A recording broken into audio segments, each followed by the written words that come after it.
Hello there, Steve here in Sydney of the LOSES website at truebluehealer.com. I'm going to give you a quick commentary here to give you an idea of what's in a series of free debates. One of them is in Melbourne. I'm going to talk about this particular one I've just watched. It's a 1.5 hour debate between a confirmed pseudoskeptic, Professor Lawrence Krausse, who claims to be an astrophysicist, certainly has a reputation as being one, is heroised in Wikipedia for being a fantastic world-class astrophysicist. But that doesn't show in this debate he has with Dr. William Lane Craig. It's the third of 3 debates, we are told. 2 of them have been uploaded to the church website. It's Vimeo. There's a Brisbane debate, a Sydney debate and a Melbourne debate. Now, mysteriously, the Sydney debate has not been uploaded, and warranted speculation is that it was such a disaster for Professor Lawrence Krausse that he's had it pulled, never to be uploaded. Now, the very presentation, this bizarre presentation of a raging atheist, a skeptic, doing a debate trying to nail William Lane Craig on a Bible forum website, Melbourne Church it is, it's kind of strange, and the reason he's insisting that it's not to be uploaded anywhere else is damage control. It's in case he lost the debate, and he did lose the debate seriously, so it doesn't immediately get to go all over YouTube about how serious was his loss to Dr. William Lane Craig, and that's why I'm making this video, to tell you all about it, to bring it to your notice that the pseudo-skeptics haven't improved their silly game in 20, 30, 40 years. They still make all the same silly mistakes and emotional errors. I'll just give you some examples of what astrophysicist Professor Lawrence Krausse actually does. In this debate, with his 15-minute dissertation at the beginning, William Lane Craig talks about fine-tuning being greatly appreciated by mainstream science, and in fact there are so many hundreds of these strange constants where all the numbers add up, interact with each other in incredibly fine-tuned ways, and if any one of them changes by, say, 0.5% or 1%, the universe as we know it can't exist. Certainly it wouldn't be life-supporting, you see. He brings that up.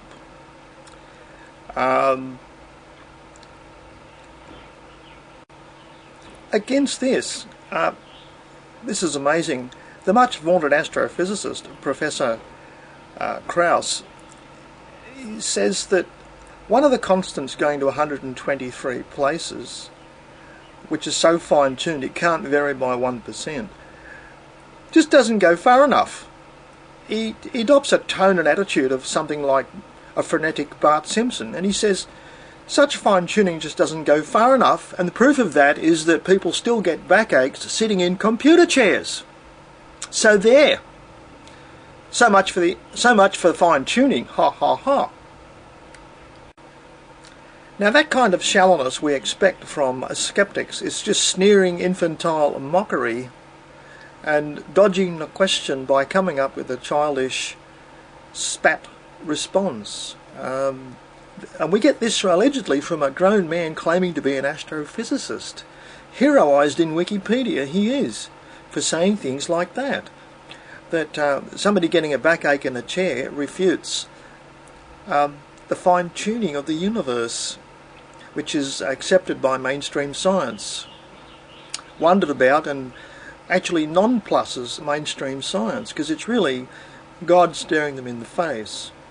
And what actually happens is that later on in the debate, about 2/3 of the way through, Professor Krausse says, no, you're all wrong. You're all deluded, or you're all hallucinating, and what the fine-tuning actually means is that the 123 decimal places for one of the tuning constants actually means that there's umpteen trillion parallel multiverses. And this one that we're living in now is pure accident. So there, take that.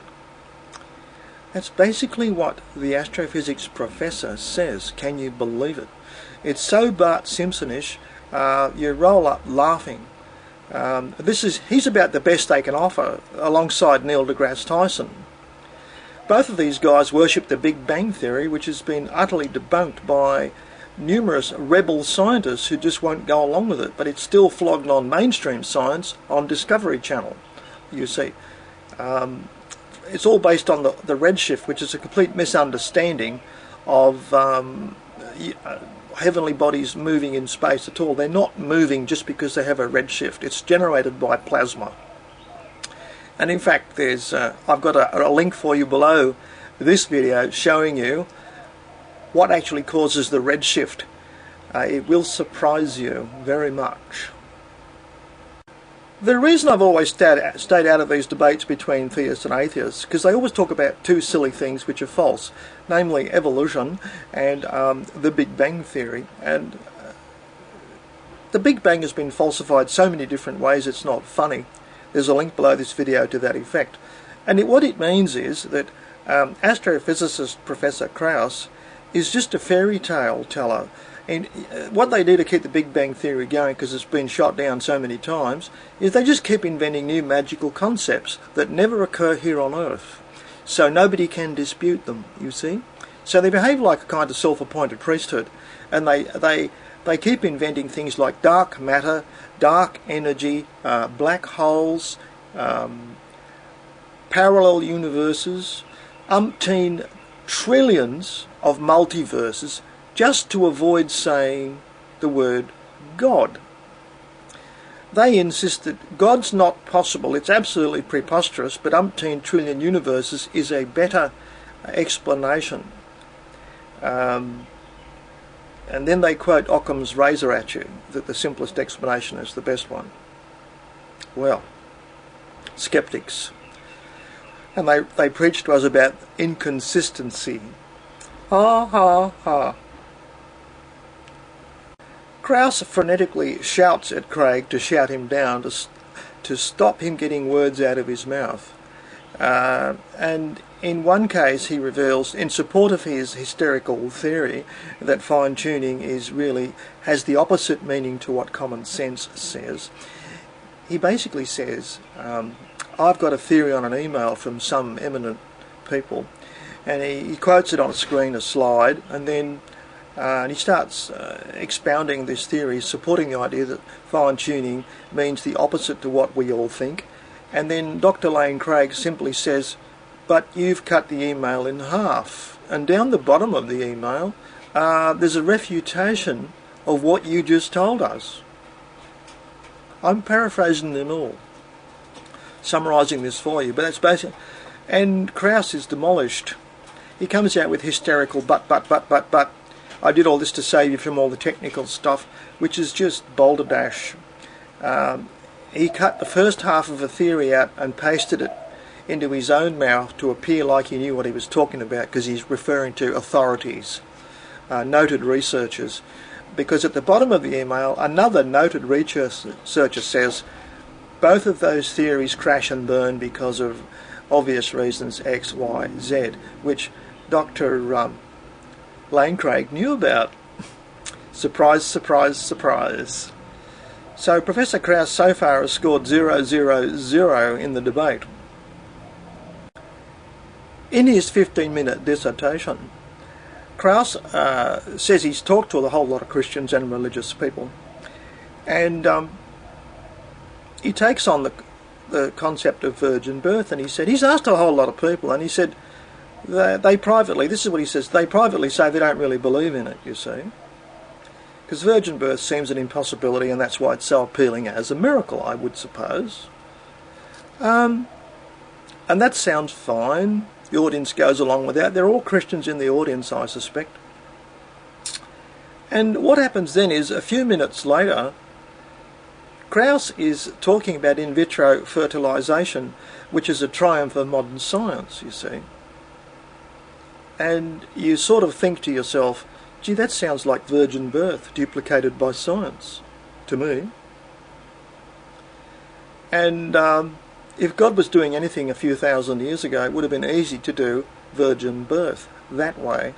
But I'll tell you, there's an even easier way. Modern science has done more than what Krausse knows about. They've produced from female women's stem cells, they have produced male sperm cells. So it is quite possible for a woman to fertilise her own child. Okay, that's been duplicated by modern science too. So there's two different ways of virgin birth produced by modern science. So what's Krausse complaining about? It couldn't have been done a long time ago by some metaphysical being, some agency at work. It may even be occurring today. There's women claim that there's people in nunneries and all that who claim there's no natural father to their child. It may be occurring today. We just don't know. I mean, there are animals that self-fertilise, aren't there? Think about that. We may have a vestige of that in our human genome. We don't really know. Professor Krausse doesn't know either.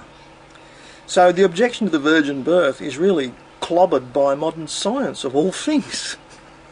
What delicious irony. I bathe in this 3 times daily.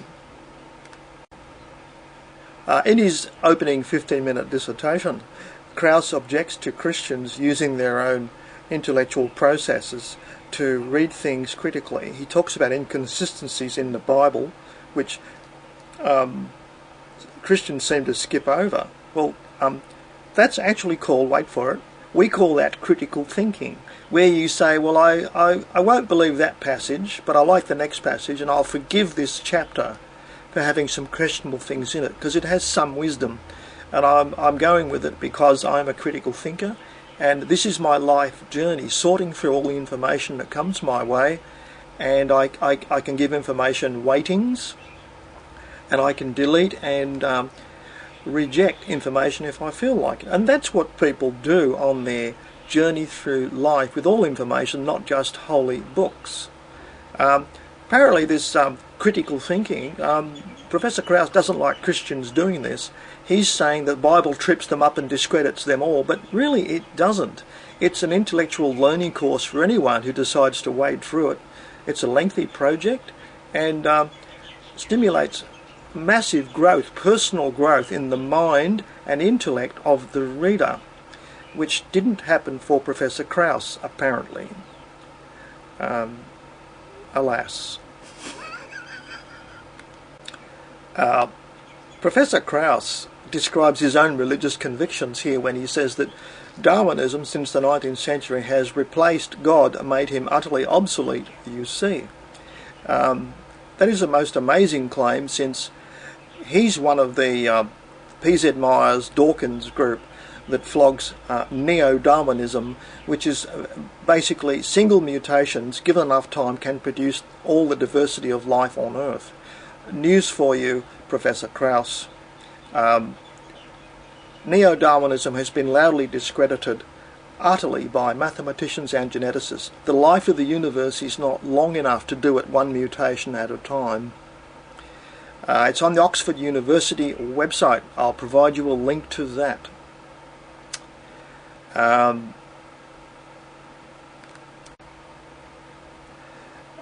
Professor Krausse allows his obsession with evolution and Darwinism, eliminating God, to creep into his cosmological thinking. He actually says that trillions of multiverses clustered around this one, which is so highly tuned, prove that it's just an accident, and you don't need a God at the end of it to make it happen.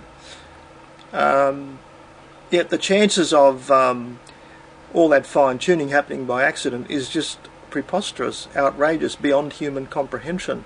Mainstream science doesn't agree with Professor Krausse at all on this, nor Dawkins. Even Dawkins disapproves of it. It just goes so far to be ridiculous, just to avoid saying the word God. This is true hatred of a God concept, and it makes you think about autism. And how can you be so obsessively opposed to a simple intellectual concept? What's your problem? And having just made the ridiculous claim that fine-tuning really means the opposite to what common sense tells you, there's a designer. It actually means the opposite. There's umpteen trillion multiverses instead, and this one's just an accident, so we don't have to say the word God. Having said that, for which there's absolutely no evidence whatsoever, he then peppers Dr. Lane Craig with, how do you know that? Where's your evidence? How do you know this? What's your evidence for that? How can you believe this? How can you believe that? What kind of non-evidence-based belief is that, Dr. Craig?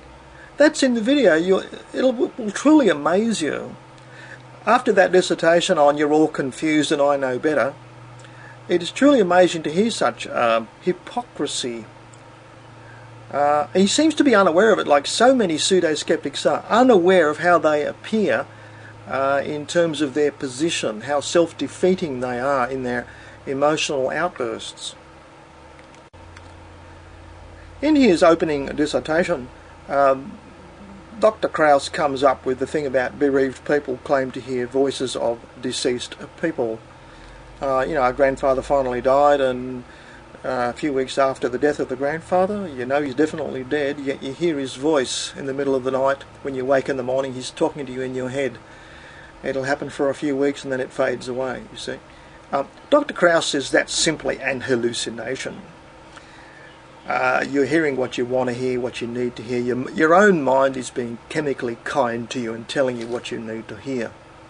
To which William Lane Craig says, I'm paraphrasing him to boost this, William Lane Craig says to that, but Professor Krausse, that also applies to your own cosmological theories.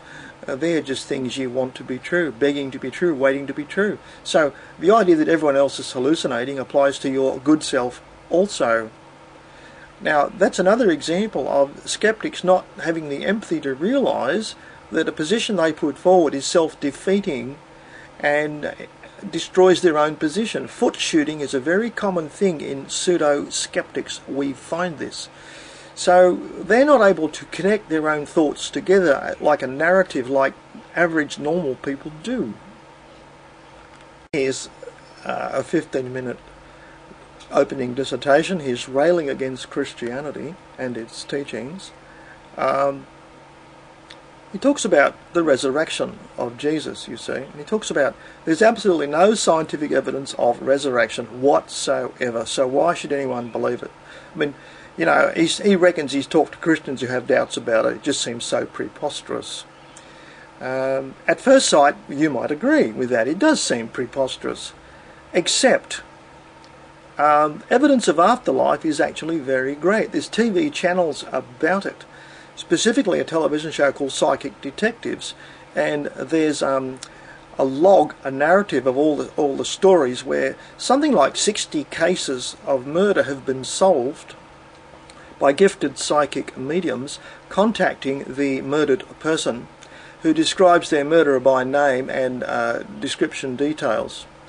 And from this information provided by a gifted psychic medium, more than 60 cases, police have endorsed the medium, saying the medium made it possible for us to score a conviction and give long, harsh sentences to murderers. Okay? I'll give you a link for that below this video. So the argument that Krausse actually said there's no evidence that would satisfy any court of law. Well, there's 60 of them. 60 cases at least in one Psychic Detectives show. Now, there's other life, a physical reappearance. There's only about 6 people in the world can do this, and it happens almost daily in Sydney. Physical mediumship, ectoplasm coming from the body of a very rare physical medium, such as David Thompson, assumes the shape of a deceased relative and is recognised by a random person in the audience of about 25-30 people. Okay? They appear for about 15 minutes. They walk around. They are recognised by voice, odour, touch, descriptions of intimate details that are not written down anywhere. You can't get them off Facebook. That physical mediumship, reappearance of a deceased person in physical reality, occurs just about every day of the week in Sydney. Okay? See David Thompson. Get Victor Zamet's weekly email service about afterlife evidence. It is massive, and the skeptics are trying to bury it all the time. I'm intrigued to know why they haven't taken on the police. because the police are the best true skeptics going, and pseudo-skeptics won't take them on. That seems to be what's happening there. A very serious thought and attitudinal mistake, a social mistake, cuts right to the core, revealing the main mistake made by these pseudo-skeptics. They want to shut everybody up by telling them there is no evidence, full stop, periods, as the Americans say. There is no evidence. They want to tell everybody that there is no evidence.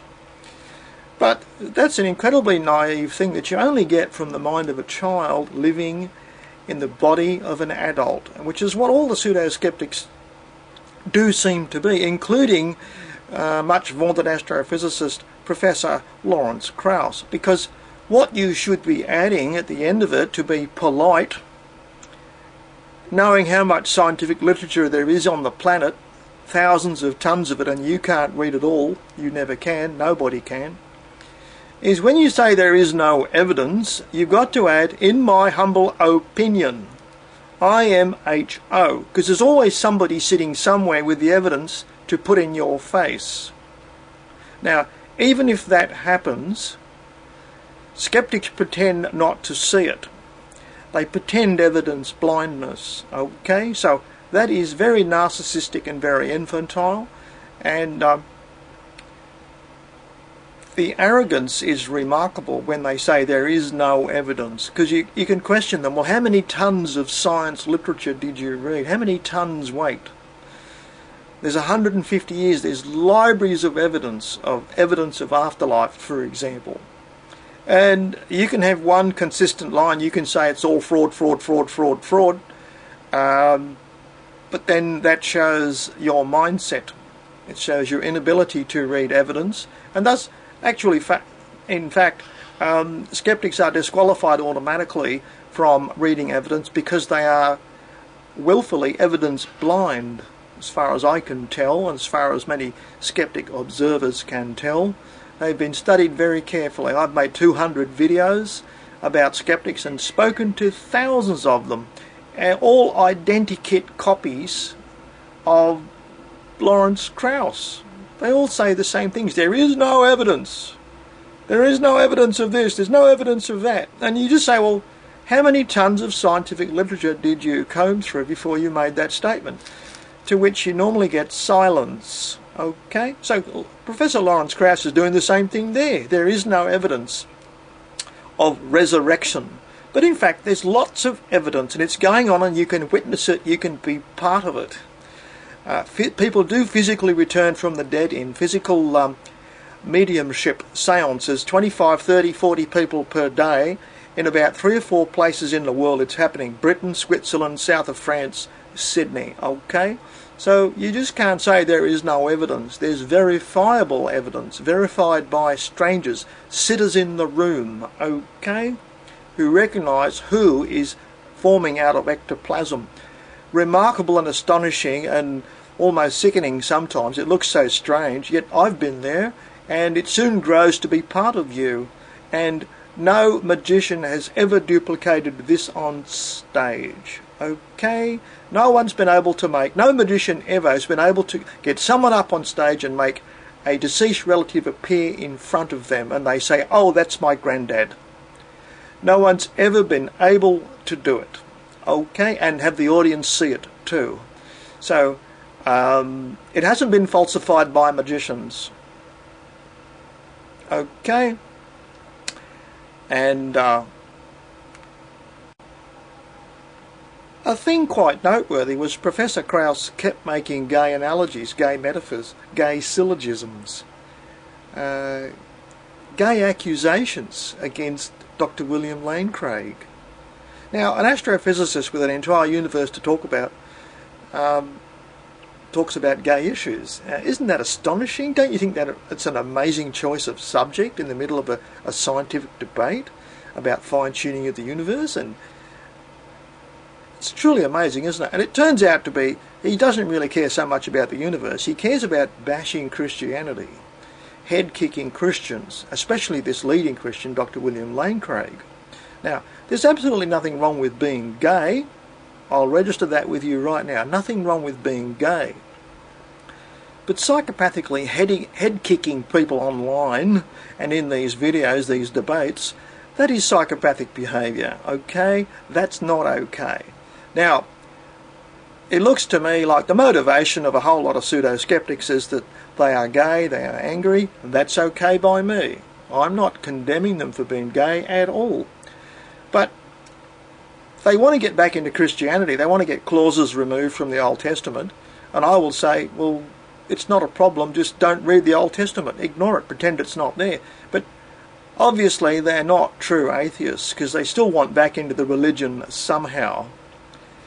And because they can't get back in because of these a few lines of text in an old book written thousands of years ago, they go merrily head-kicking Christians all over the internet, okay? So that's one thing you can do.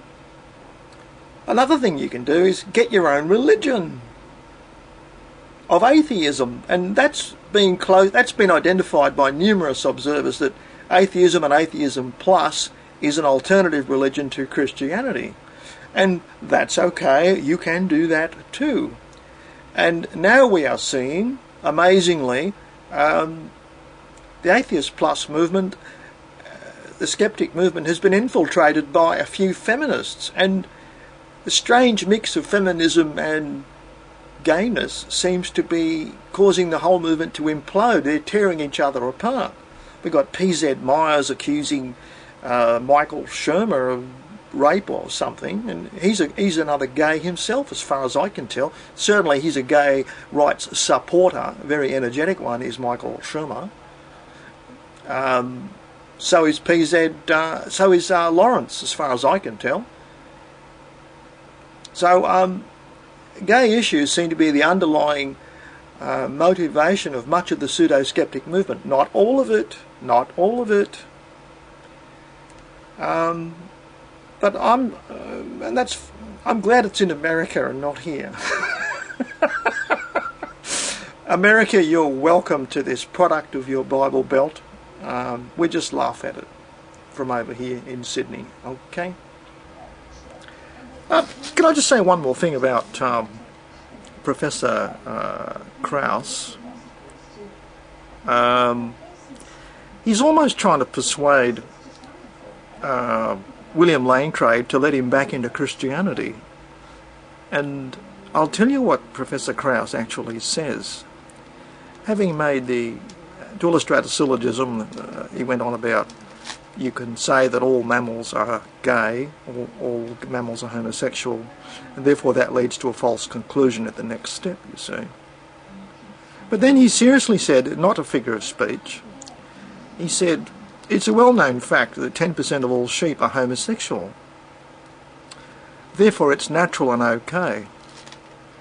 And it's almost like he's trying to buy himself, trying to reason himself, trying to convince a leader of the Christian movement that he wants back in, and he just wants a line crossed out in the Old Testament because of 10% of sheep being gay.